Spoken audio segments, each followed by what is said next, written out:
Ganon? Akala ko, okay na ako. Akala ko, kaya ko na.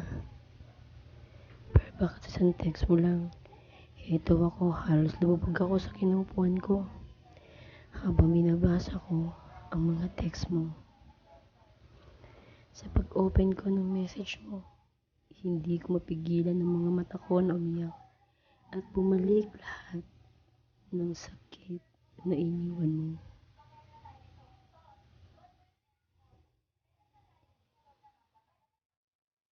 Mahal ko, musta ka na? Miss you, love you. Mahal ko, pwede bang magkita tayo?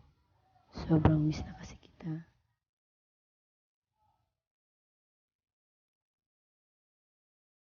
Pero bakit ganun? Bakit sa kabila ng lahat ng ginawa mo at iniwan mong sakit, di ko magawang magmahalin ng iba? Dahil ikaw at ikaw pa rin, sobrang sarap ulit-ulitin basahin mga text mo. Miss na kita.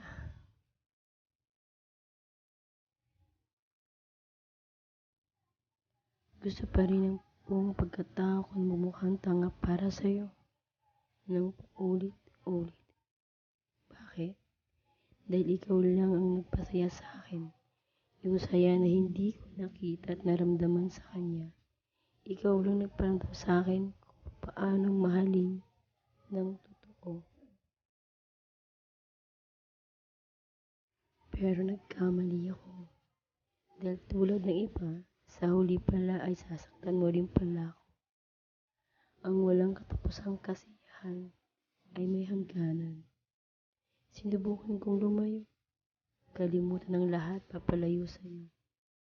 At sa lahat ng bagay na mapapaalala sa nakaraan natin dalawa.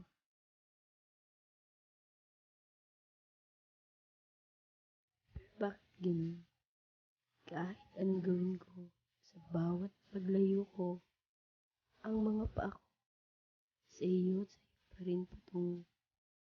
Dahil sa kabila ng paglayo ko, sa kabila ng kasiyahan ko sa ibang tao, ikaw at ikaw pa rin pala ang kulang na parte ng buhay ko dito sa puso ko.